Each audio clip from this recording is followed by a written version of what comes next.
네, 우리 옆사람과 죽고 갑시다. 하나님이 당신을 사랑하십니다. 네, 소리가 좀 작은 것 같습니다.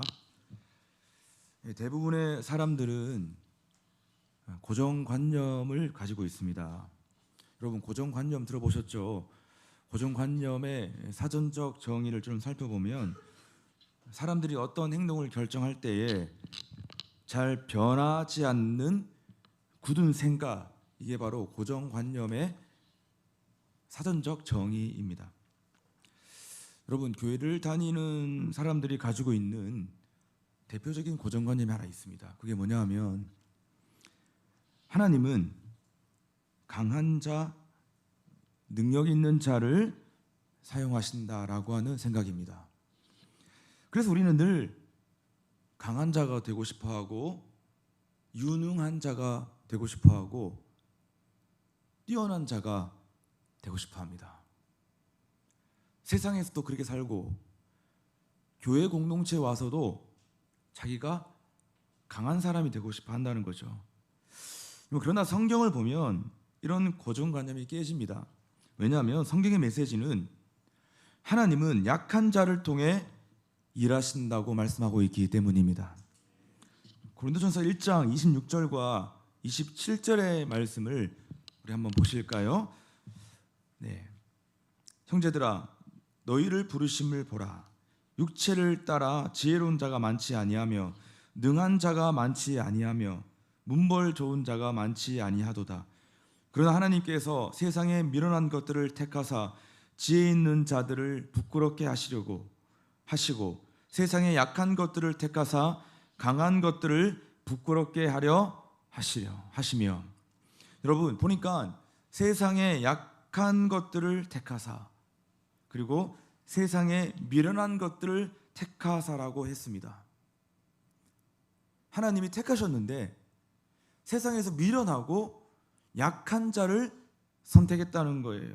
여기서 택하다라고 하는 단어가 엑셀렉사토라고 하는 헬라어 단어인데요, 이 뜻의 의미가 뭐냐 하면 특별한 목적을 가지고 선택했다는 것입니다. 그러니까 하나님께서 특별한 목적을 가지고 약한 사람을 일부러 선택하고 고의적으로 선택하고 의도적으로 선택을 했다는 겁니다. 참 이상하죠? 하나님이 선택을 하셨는데 하나님의 사람을 택하실 때 일부러 고의적으로 약한 자와 미련한 자를 선택했다는 겁니다. 왜 하나님은 약한 자들을 일부러 고의로 선택하셨을까요? 이유는 심플합니다. 뭐겠습니까, 여러분? 하나님의 능력을 온전히 보여줄 수 있기 때문입니다. 그러니까 우리가 좀 탁월하고 뛰어나고 유능한 사람이라고 한다면 다 그냥 내가 잘했다, 내 능력이다라고 말을 하겠죠. 근데 우리는 우리의 약함과 우리의 무능함을 알잖아요. 그때마다 항상 우리가 하는 고백이 뭡니까? 이거 하나님이 하셨고 이거 하나님의 능력이다. 여러분, 진짜 하나님의 능력이다, 이거 하나님이 하셨어요 라고 하는 사람들의 특징을 보면 누구보다도 자기의 약함을 알고 자기의 약함을 인정하는 사람들이 그런 말을 해요. 진짜 유독하게 야, 이건 정말 하나님이 하신 거예요 라고 가슴 깊이 고백하는 사람은 사실 보면 죄가 많은 사람이에요. 죄인 중에 괴수들이 여러분 그런 말들을 많이 해요. 왜냐하면 자기 안에서 그런 능력과 그런 선함이 1도 드러나지 않는다는 것을 알고 있기 때문 아니겠습니까? 그래서 하나님 입장에서 보면 제일 좋은 사람이 누구냐면요, 인간적인 시각에서 가능성이 1도 없는 사람, 그 사람이 하나님의 시각으로 볼 때는 가장 좋은 사람이라는 거예요. 하나님 지금 그런 사람을 택하셔서 사용하기를 원하신다는 겁니다. 여러분, 다윗은 8번째 막내 아들이었습니다. 그가 얼마나 부족하고 존재감이 없었으면 사무엘 선지자가 너희 아들 데려오라 했는데, 여러분 그 다윗은요 아예 선택받지 못했습니다. 소개조차 받지 못했던 사람이 바로 막내 아들 다윗이었습니다. 자, 그러나 그런 다윗을 하나님은 들어 사용하셨습니다. 아무리 약한 자라도 하나님의 손에 붙들리면 그 사람 쓰임 받는 거예요. 믿으십니까? 여러분, 그러나 우리가 기억해야 될 것이 있습니다. 아, 그렇구나. 하나님 약한 자 쓰시는구나. 아, 그럼 나 약한 자니까, 나는 부족한 자니까, 나는 미련한 자니까 나 쓰임 맞겠네. 여러분, 그렇게 생각하면 오산이라는 겁니다. 하나님은 우리가 약할 때 약한 자를 쓰신다고 말씀하셨는데, 약한 자들이 쓰임받기 위해서는 반드시 조건과 단계가 있다는 겁니다. 반드시 거쳐가야 할 단계가 있다는 것이에요. 그래서 오늘은 약한 자들이 하나님께 쓰임받기 위해서 거쳐가야 할 프로세스가 뭔지, 우리가 그 프로세스를 정확히 알고, 오늘 저와 여러분 우리 모두가 이 유한한 세상, 일생을 살아가면서, 한 번뿐인 세상을 살아가면서 그냥 주님께 좀 쓰임받고 가면 좋잖아요. 우리가 하나님께 쓰임받는 인생으로 거듭나는 시간 될 수 있기를 주의 이름으로 축원합니다. 첫 번째, 하나님께 쓰임받기 위해서 거쳐야 할 프로세스는요, 나의 약함을 인정해야 한다는 겁니다. 많이 다뤘는데 한 번 더 다루겠습니다. 여러분, 우리의 신앙이 출발하는 지점은 나의 약함을 인정하는 지점이에요. 내 약함을 인정하는 그 지점, 그게 있어야만 우리의 신앙과 믿음이 출발합니다. 근데 아직까지 그게 잘 되지 않는 사람들은요, 실상 신앙인이라기보다는 그냥 교회를 다니는 사람이죠. 출석하는 사람이에요. 그냥 종교인입니다. 아직까지 내가 얼마나 죄인이고 내가 얼마나 약한지, 여러분, 그 지점을 아직 발견하지 못했기 때문입니다. 여러분, 고린도후서 4장 7절의 말씀 보면 이렇게 기록하고 있습니다. 우리 같이 한번 읽어볼까요? 시작. 우리가 이 보배를 질그릇에 가졌으니 이는 심히 큰 능력은 하나님께 있고 우리에게 있지 아니함을 알게 하려 함이라. 그리스도의 보배를 담은 나는, 여기서 지금 보배라고 하는 것은 그리스도를 말하는 거예요. 그리스도의 보배를 담은 나는 질그릇이다라는 거죠. 그러니까 질그릇과 같이 깨어지기 쉬운 약한 존재라는 거예요. 그러니까 우리가 금그릇이 되면 좋고 은그릇이 되면 너무 좋겠는데, 하나님께서 우리를 어떤 그릇으로 만드셨냐면 너무나 깨어지기 쉬운, 보기에도 형편없는 그런 질그릇으로 우리를 만드셨고, 그 질그릇 안에 보배이신 예수 그리스도가 우리 안에 들어오셨다는 겁니다. 그 이유가 뭐냐 하면, 이는 심히 큰 능력은 하나님께 있고 우리에게 있지 아니함을 알게 하기 위해서, 하나님 우리를 질그릇 같은 존재로 지으셔서 그 안에 들어오셨다는 것이에요. 여러분, 그래서 우리 안에 능력이 있다? 그건 예수님 겁니다. 내 안에 뭔가 좋은 게 좀 있다? 아, 이건 좀 좋아 보여. 아, 이건 좀 장점인 것 같아. 여러분, 그거는 내 게 아니라 예수 그리스도의 것임을 여러분 믿을 수 있기를 바랍니다. 이걸 아는 자가 진짜 그리스도를 인정하며 살아가는 거예요. 나는 약하고 그리스도는 강하다. 그러니까 내 안에 강함이 있고 내 안에 능력이 있고 내 안에 뭔가 좋은 게 한 번씩 올라오잖아요. 가끔씩 올라와요, 한 번씩은 좋은 게. 근데 그거 올라올 때 아, 또 막 뻐기고 아, 나 좀 되네 요새, 이게 아니라 야, 이건 주님 거야. 내가 이런 선한 생각하는 거 이거 주님 거고, 내가 뭔가 지금 선한 능력을 행하고 있는 거, 그런 삶을 좀 사는 거, 뭐 살아봐야 뭐 얼마 살겠나마는, 그래도 내가 요즘 그래도 좀 믿음으로 사는 것 같아 라고 하는 게 조금 있잖아요. 아, 그럼 나 요즘 그래도 교회 좀 열심히 다녔더니, 내가 요즘 뭔가 좀 그래도 뭐 훈련 받았더니 내가 그게 아니라 야, 이건 주님 거다. 이 출처는, 이 원천은 바로 그리스도의 것이다 라고 하는 이런 그런 생각과 믿음의 고백이 우리 가운데 필요한 것입니다. 자, 이것을 알고 이것을 인정해야만 우리의 믿음이 시작되는 것입니다. 여러분, 인간은 약합니다. 우리가 강한 척하고 허세 부리고 삶을 살아가지만, 뭐도 없으면서 있는 척, 뭐 자기가 되게 행복한 척, 재미있는 척, 근데 이면에는 막 우울 그 자체, 인생에 의미가 없다. 그런데 뭐 온갖 허세는 다 부리고 삶을 살지 않습니까? 그러니까 인간만큼 약한 존재는 없는 거예요. 여러분, 프랑스의 화가 반 고흐는 광산에서 일을 한 적이 있었습니다. 그런데 어느 날 한 동료 광부가 옷을 하나 만들어 입고 왔는데, 그 셔츠를 무엇으로 만들었냐면 포장천으로 셔츠를 만들어 입고 온 거예요. 그런데 그 포장지에 새겨져 있었던 그 문구가 고스란히 그 옷의 그 등 뒤에 새겨져 있었던 거예요. 그 문구의 내용이 뭐냐면 부서지기 쉬운 물건이므로 주의해서 다룰 것이라고 하는 문구가 새겨져 있었습니다. 이때 고흐는 크게 깨달았습니다. 정말 부서지기 쉬운 것이 바로 인간이 아니겠는가. 파스칼도 말을 했습니다. 인간은 자연계에서 가장 약하다. 한 방울의 물과 한 점의 바람이 인간을 죽일 수도 있다. 여러분, 모든 철학자들이 또는 모든 지성인들이 동일하게 고백하고 있는 고백이, 그 언어가 뭐냐 하면 인간은 너무 약하다는 거예요. 인간은 너무나 미약한 존재라고 하는 사실인 거예요. 살면 살수록 느끼잖아요. 옛날에는 뭐 잘난 척하고 살았는데, 내가 잘난 줄 알고 살았는데 나이가 점점점 들어가면서 야, 난 참 육신도 약하고 체력도 안 좋고 정신도 참 약하고 그 내가 뭔가 강한 구석이 하나도 없다. 여러분, 이것이 우리가 철이 들면서 나이가 먹으면서 우리가 점점 깨닫게 되어지는 지점 아닙니까?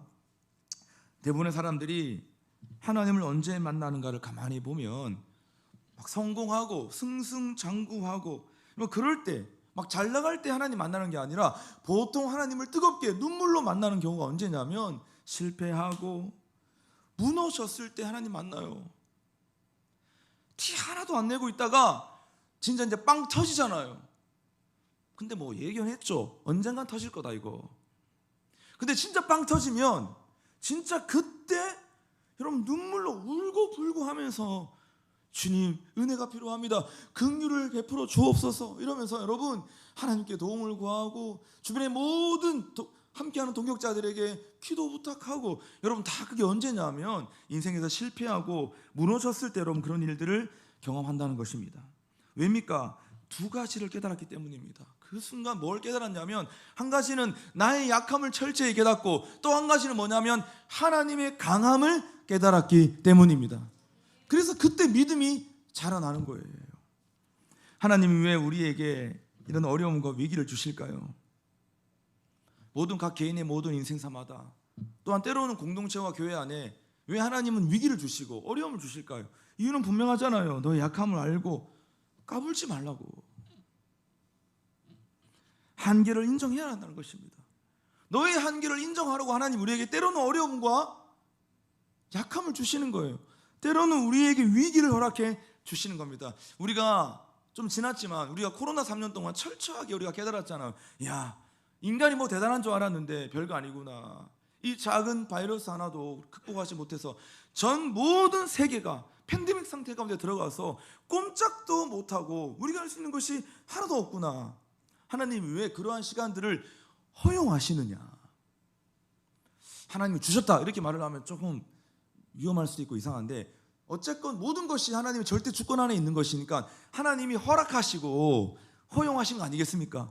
그런 시간들을 우리에게 허용하시는 것이 뭐냐 하면 우리의 약함을 인정하라는 거예요. 한계를 알라는 것입니다. 삶을 돌아보면 순간순간 고비가 있었습니다. 고비 넘어서 한 고비 넘어가지고 우리가 지금 이 자리에 앉아 있는 거 아니겠습니까? 모든 순간들이 다 고비였습니다.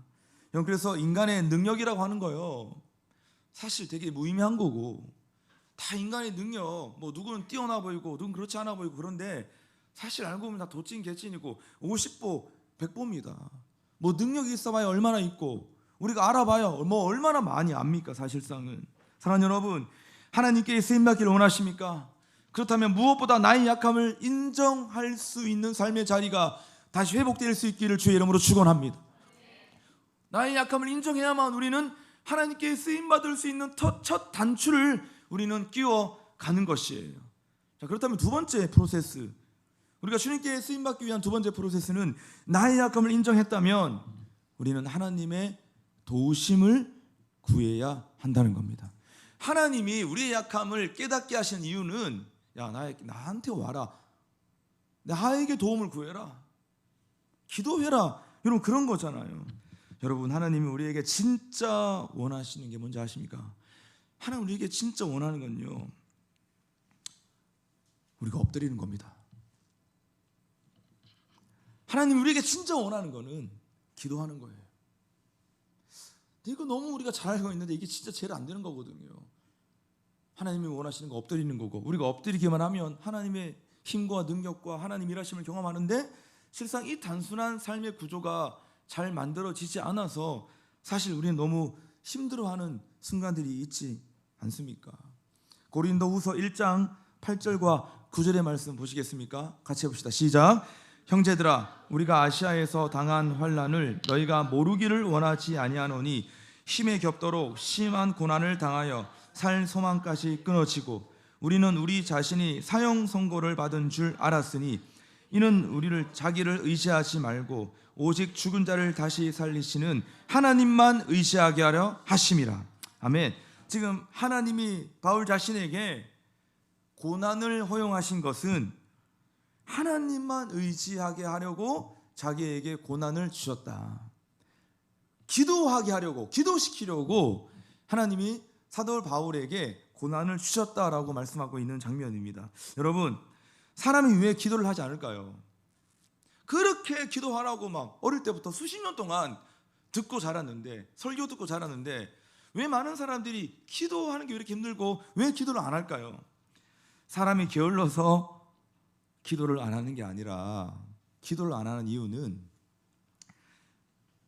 나름 믿는 구석이 있기 때문에 기도 안 하는 겁니다.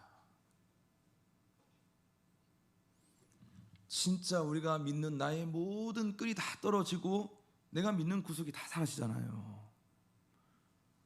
그 사람은요, 자기 동네에 막 근처 교회 새벽이라도 막 찾아가서 새벽 기도라도 막 하면서 기도해요. 난 지금 다 나에게 도움을 줄 수 있는 끈은 하나도 없다. 자기가 나름 의지하고 믿는 구석이 다 사라졌다라고 하면요, 그럼 절대 예배를 빠지지 않습니다. 도리어 안 가던 예배도, 주중 예배도 가고 새벽을 깨우면서 하나님의 은혜와 도우심을 구하며 삶의 기도가 바로 회복됩니다. 그래서 여러분, 기도는 언제 시작되는 거냐 하면 자기의 무능함을 진짜 깨닫고 하나님을 의지하기 시작할 때부터 우리 삶의 진정한 기도는 회복되는 것입니다. 그러니까 진짜 먼저 무턱대고 나 기도해야 되는데, 나 토비세 해야 되는데, 근데 왜 이렇게 토비세 나가는 게 그렇게 힘들까? 여러분, 이렇게 접근할 게 아니라 진짜 내가 지금 하나님을 의지하고 있는가? 내가 돌아오는 이제 이번 한 달 동안 살아야 할 8월도 내가 진짜 하나님의 도움 없이는 살 수 없는데, 내가 진짜 하나님의 도우심을 의지하고 있는가? 여러분, 그것이 되어야만 우리 삶의 기도의 자리가 확보가 되어지는 거예요. 기도하면 뭔가 하나님의 도우심을 경험하기도 하지만 이것을 바꾸어서 내가 진짜 하나님을 의지하는 마음이 회복되었을 때, 그때 그 순간 우리의 기도가 회복되기도 한다는 것입니다. 여러분, 하나님이 찾으시는 심령은 상한 심령이다라고 성경 기록하고 있어요. 시편 34편 18편에 보면 여호와는 마음이 상한 자에게 가까이 하시고 중심에 통회하는 자를 구원하시는도다. 시편 51편 17절도 하나님의 구하시는 제사는 상한 심령이라, 하나님이여 상하고 통회하는 마음을 주께서 멸시치 아니하시리이다. 하나님 왜 상한 심령을 찾으시겠습니까, 여러분? 하나님 왜 마음 상해 있는 자를 찾으시겠습니까? 이유는 분명하잖아요. 상한 심령이 하나님께 항복하고 기도하기 때문입니다. 진짜 내 심령이 상해 있다, 낙담해 있다, 힘들고 어렵다, 보이는 게 하나도 없다, 너무 낙심된다, 소망이 없다. 여러분, 이런 순간에 진짜 하나님을 아는 백성들은 뭐 하냐면요, 항복해요. 하나님 항복합니다. 뵙기 듭니다. 그러면서 여러분 기도하기 시작하는 것이에요. 여러분, 우리는 마음이 상할 때마다 우리도 모르게 우리는 형편 탓하고 환경 탓하고 상황 탓할 수 있습니다. 여러분, 그거 탓하는 거 뭐 그럴 수 있는데 또 생각해 보면 별로 의미가 없어요. 탓해봐야 내 마음만 계속 어려워지고 내 삶만 황폐해져 가는 것입니다. 그런데 그때 우리가 탓할 것이 아니라 우리가 주님 앞에 무릎으로 나아간다면, 우리가 기도함으로 나아간다면 상한 자를 찾으시는 하나님께서 우리를 채우시고 우리를 회복시키시고 또한 우리와 함께 하시는 하나님의 능력을 경험하는 삶의 자리가 회복될 줄로 믿습니다. 기도해야 되는 것이에요. 탓할 것이냐 기도할 것이냐 이겁니다. 결국은 주님께 기도할 것이냐 아니면 탓할 것이냐.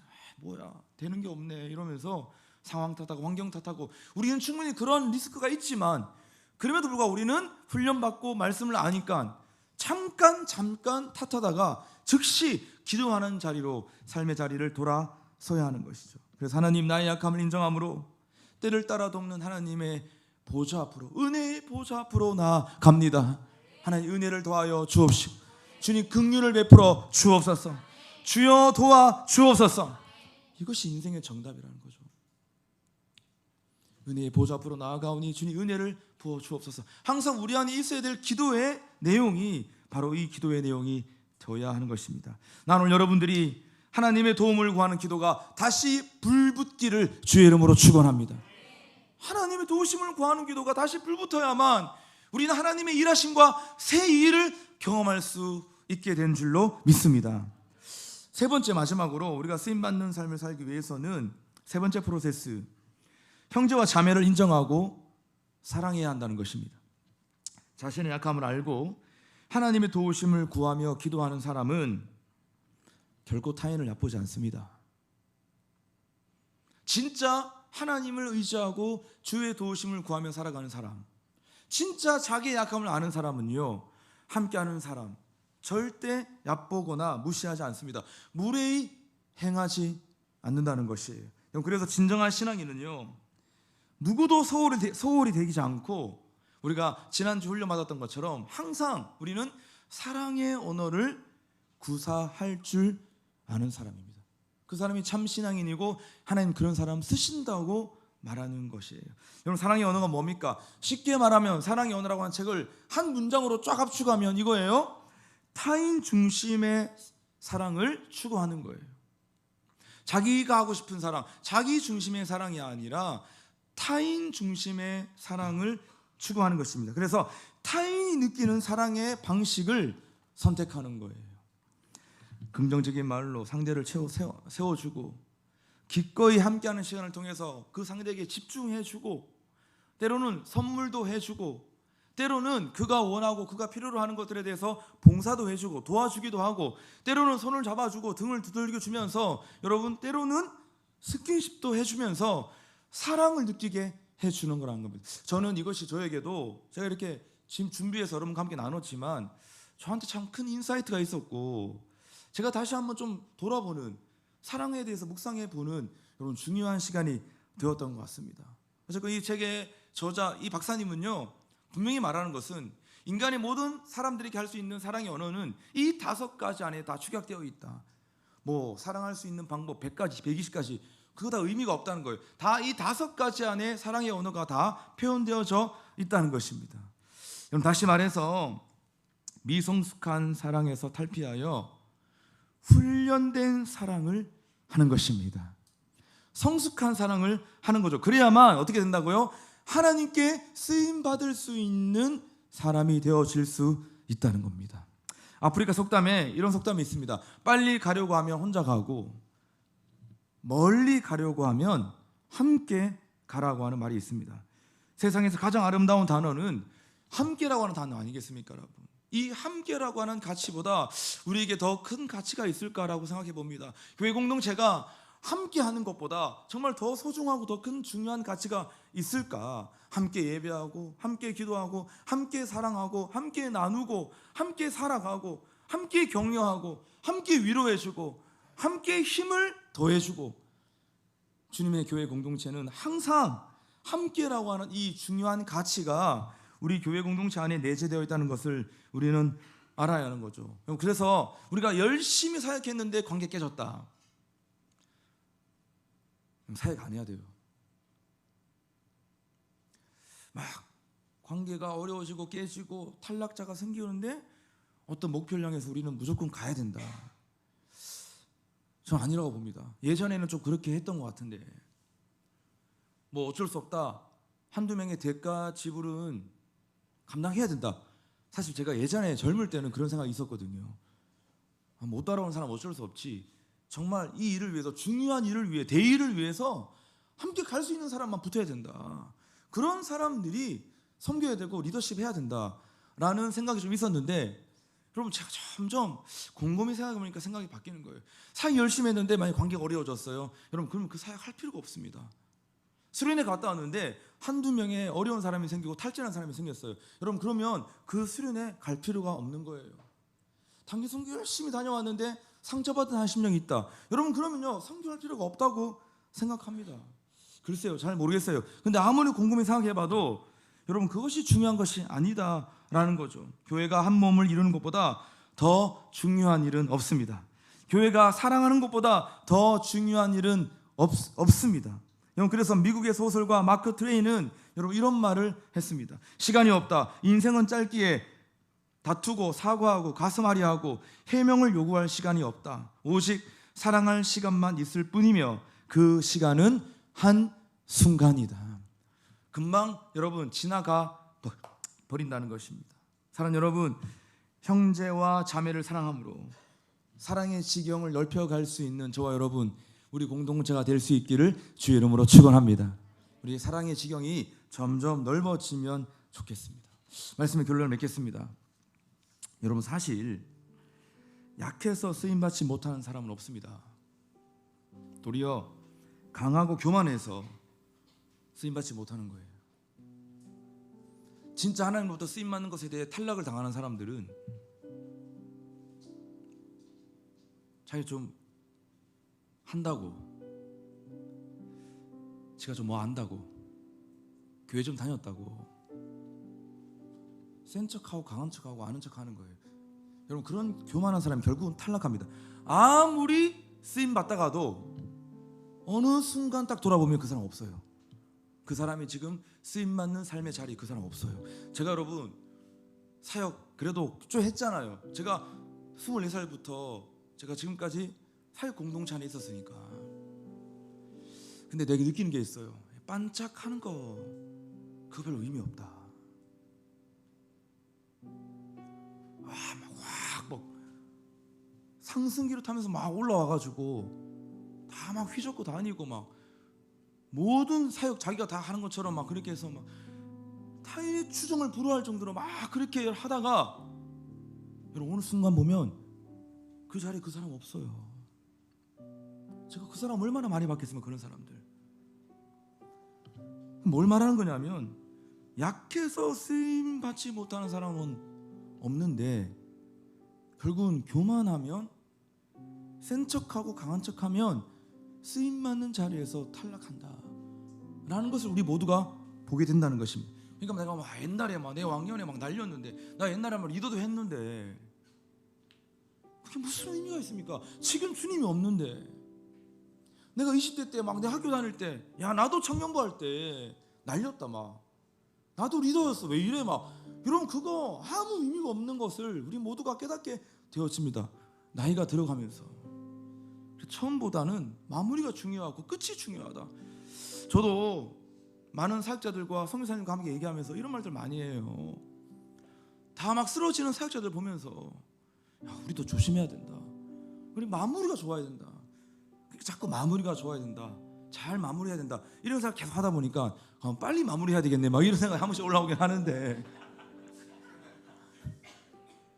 진짜 여러분 끝이 중요하다.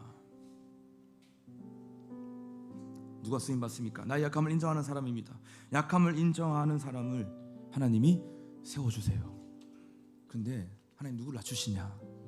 지가 강한 줄 알고 센 척하고 행복한 줄 알고 하나도 안 행복한데 지 행복하대.